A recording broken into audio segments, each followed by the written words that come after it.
Thank you very much, everybody. Well, thank you very, very much.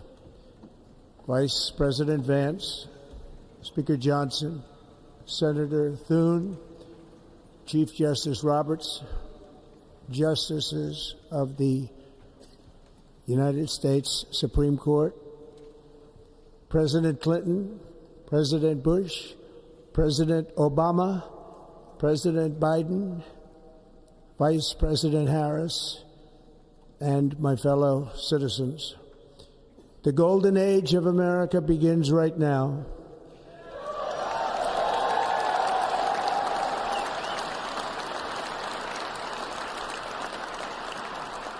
From this day forward, our country will flourish and be respected again all over the world. We will be the envy of every nation, and we will not allow ourselves to be taken advantage of any longer. During every single day of the Trump administration, I will very simply put America first.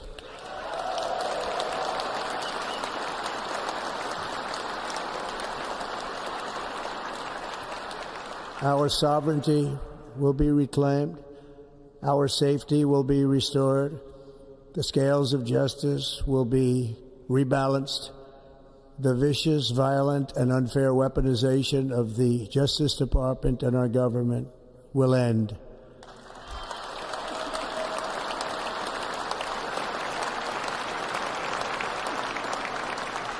And our top priority will be to create a nation that is proud, prosperous, and free.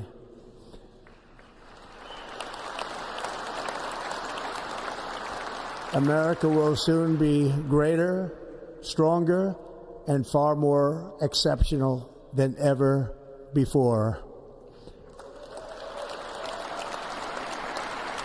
I return to the presidency confident and optimistic that we are at the start of a thrilling new era of national success. A tide of change is sweeping the country. Sunlight is pouring over the entire world. And America has the chance to seize this opportunity like never before. But first, we must be honest about the challenges we face. While they are plentiful, they will be annihilated by this great momentum that the world is now witnessing in the United States of America. As we gather today, our government confronts a crisis of trust. For many years, a radical and corrupt establishment has extracted power and wealth from our citizens while the pillars of our society lay broken and seemingly in complete disrepair. We now have a government that cannot manage even a simple crisis at home, while at the same time stumbling into a continuing catalog of catastrophic events abroad. It fails to protect our magnificent, law-abiding American citizens, but provides sanctuary and protection for dangerous criminals, many from prisons and mental institutions that have illegally entered our country from all over the world. We have a government that has given unlimited funding to the defense of foreign borders, but refuses to defend American borders or, more importantly, its own people. Our country can no longer deliver basic services in times of emergency, as recently shown by the wonderful people of North Carolina, been treated so badly.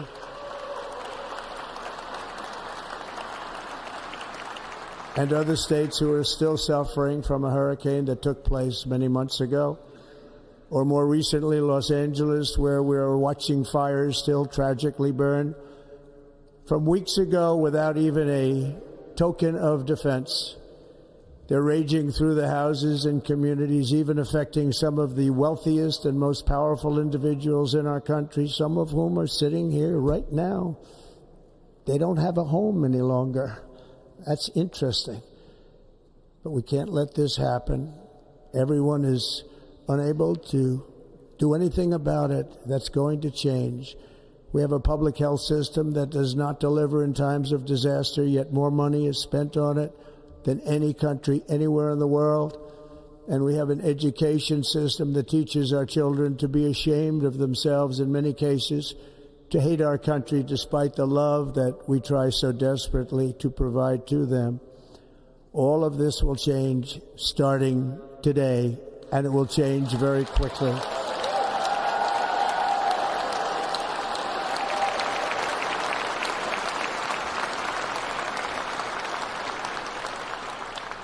My recent election is a mandate to completely and totally reverse a horrible betrayal and all of these many betrayals that have taken place, and to give the people back their faith, their wealth, their democracy, and indeed their freedom. From this moment on, America's decline is over.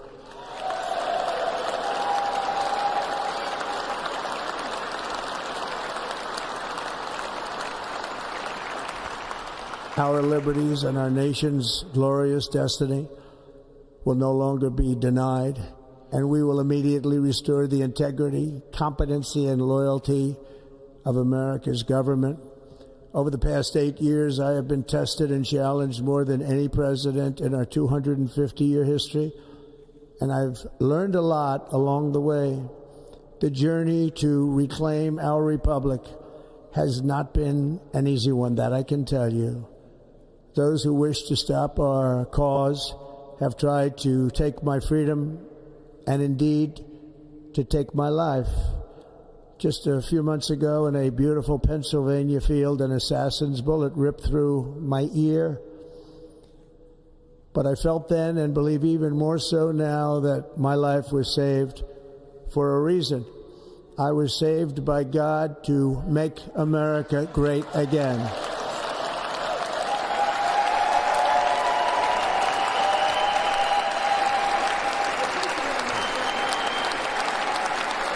Thank you.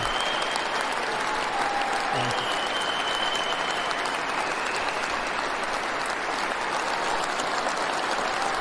Thank you very much.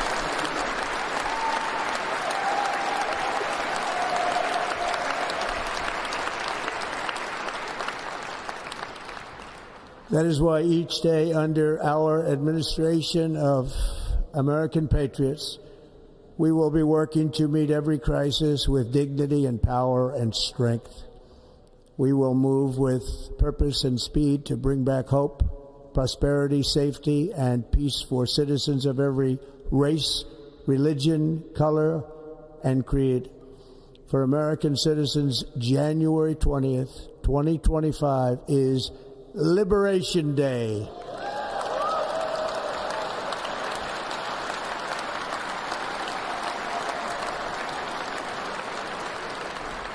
It is my hope that our recent presidential election will be remembered as the greatest and most consequential election in the history of our country.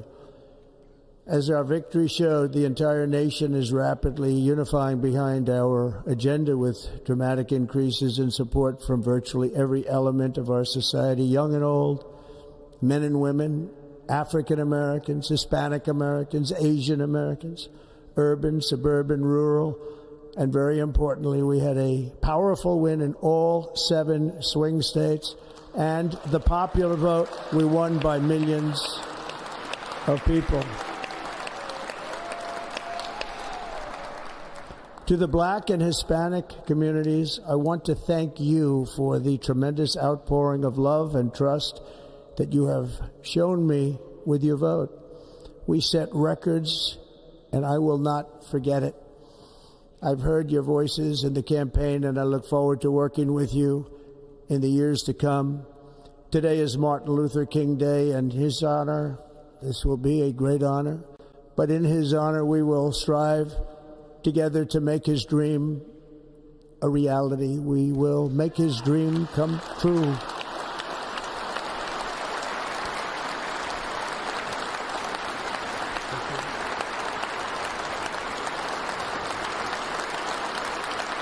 Thank you.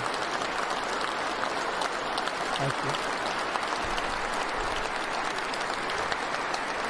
you. National unity is now returning to America, and confidence and pride is soaring like never before. In everything we do, my administration will be inspired by a strong pursuit of excellence and unrelenting success. We will not forget our country. we will not forget our Constitution, and we will not forget our God. Can't do that.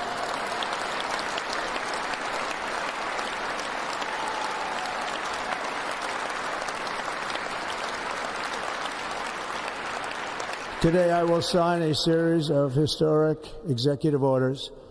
With these actions, we will begin the complete restoration of America and the revolution of common sense. It's all about common sense. First, I will declare a national emergency at our southern border.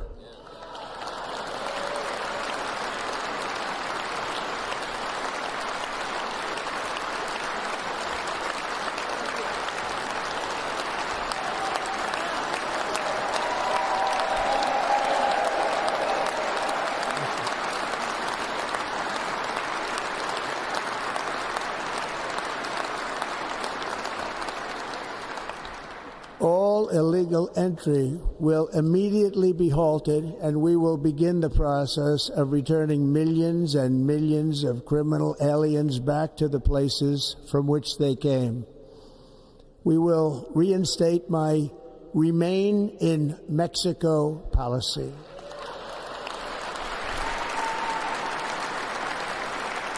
I will end the practice of catch and release. And I will send troops to the southern border to repel the disastrous invasion of our country.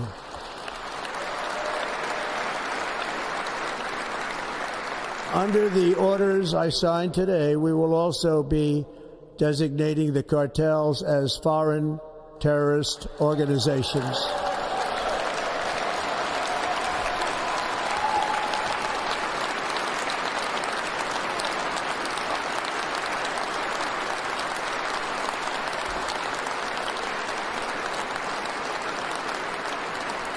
And by invoking the Alien Enemies Act of 1798, I will direct our government to use the full and immense power of federal and state law enforcement to eliminate the presence of all foreign gangs and criminal networks, bringing devastating crime to U.S. soil, including our cities and inner cities.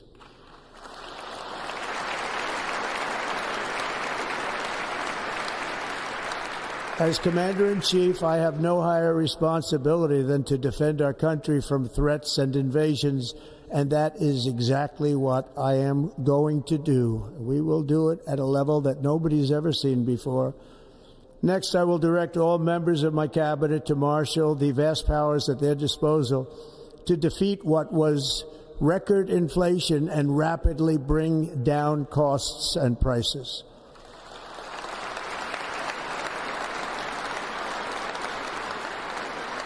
The inflation crisis was caused by massive overspending and escalating energy prices, and that is why today I will also declare a national energy emergency. We will drill, baby, drill.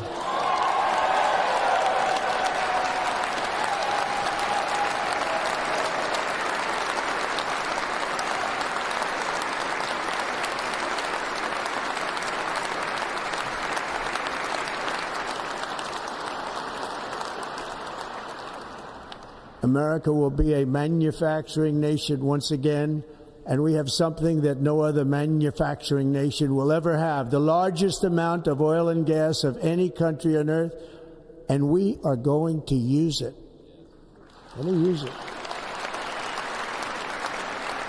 We will bring prices down, fill our strategic reserves up again right to the top, and export American energy all over the world. We will be a rich nation again, and it is that liquid gold under our feet that will help to do it. With my actions today, we will end the Green New Deal, and we will revoke the electric vehicle mandate, saving our auto industry and keeping my sacred pledge to our great American auto workers.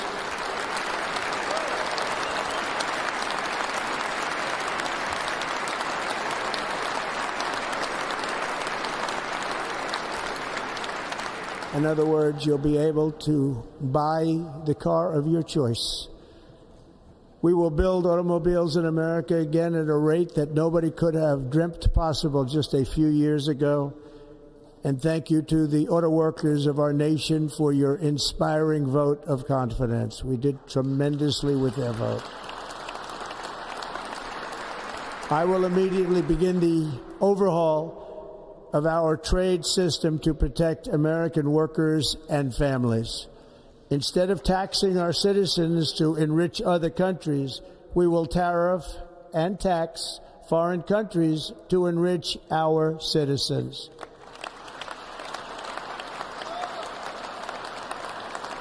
For this purpose, we are establishing the External Revenue Service to collect all tariffs, duties, and revenues. It will be massive amounts of money pouring into our Treasury, coming from foreign sources. The American dream will soon be back and thriving like never before to restore competence and effectiveness to our federal government. My administration will establish the brand new Department of Government Efficiency.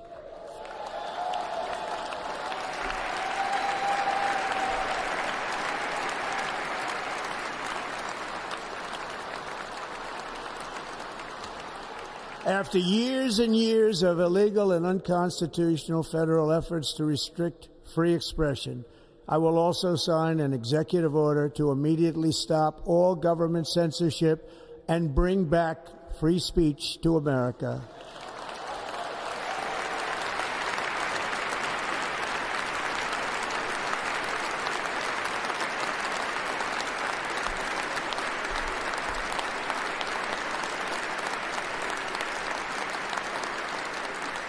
Never again will the immense power of the state be weaponized to persecute political opponents, something I know something about. We will not allow that to happen. It will not happen again. Under my leadership, we will restore fair, equal, and impartial justice under the constitutional rule of law.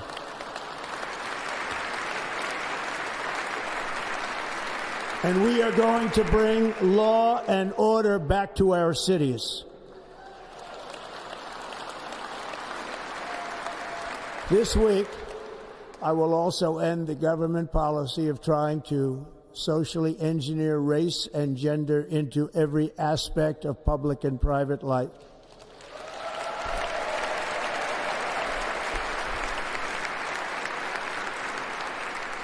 We will forge a society that is colorblind and merit-based.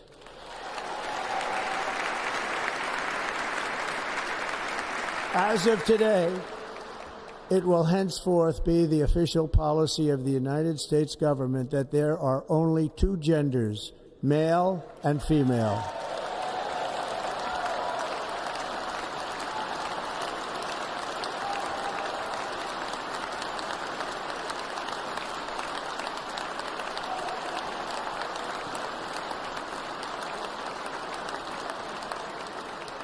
This week, I will reinstate any service members who were unjustly expelled from our military for objecting to the COVID vaccine mandate with full back pay.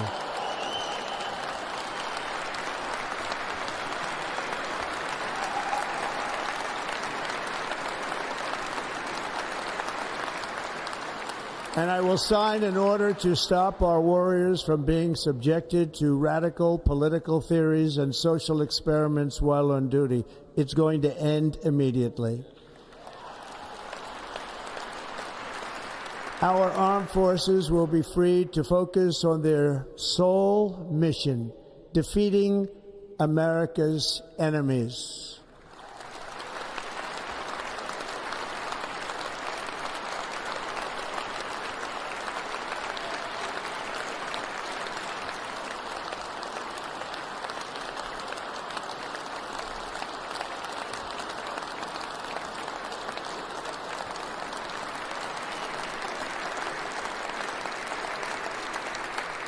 Like in 2017, we will again build the strongest military the world has ever seen. We will measure our success not only by the battles we win, but also by the wars that we end, and perhaps most importantly, the wars we never get into.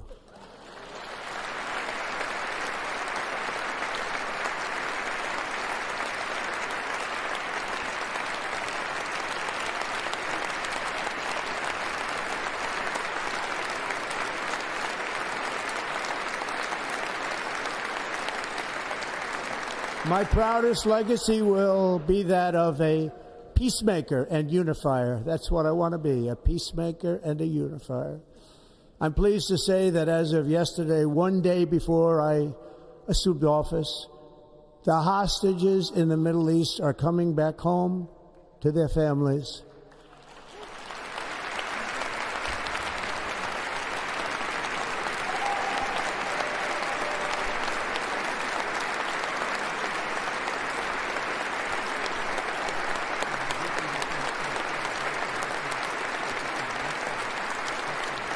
Thank you. America will reclaim its rightful place as the greatest, most powerful, most respected nation on earth, inspiring the awe and admiration of the entire world. A short time from now, we are going to be changing the name of the Gulf of Mexico to the Gulf of America, and we will restore the name of a great president, William McKinley, to Mount McKinley, where it should be and where it belongs.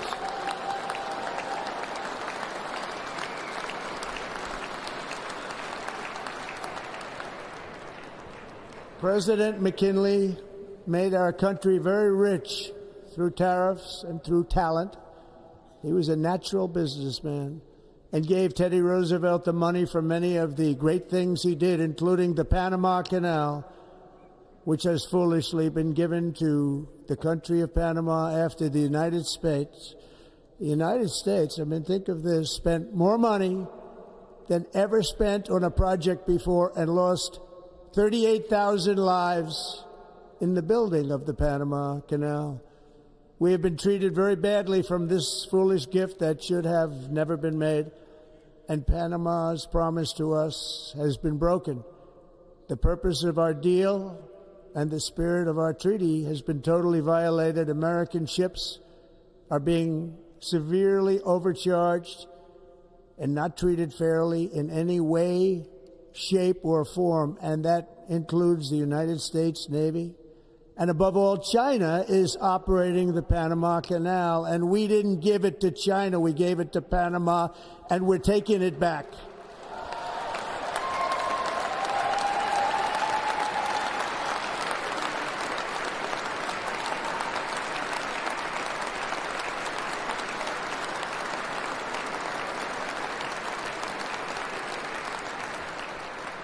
Above all, my message to Americans today is that it is time for us to once again act with courage, vigor, and the vitality of history's greatest civilization. So as we liberate our nation, we will lead it to new heights of victory and success. We will not be deterred. Together we will end the chronic disease epidemic and keep our children safe, healthy, and disease-free. The United States will once again consider itself a growing nation, one that increases our wealth, expands our territory, builds our cities, raises our expectations, and carries our flag into new and beautiful horizons. And we will pursue our manifest destiny into the stars, launching American astronauts to plant the stars and stripes on the planet Mars.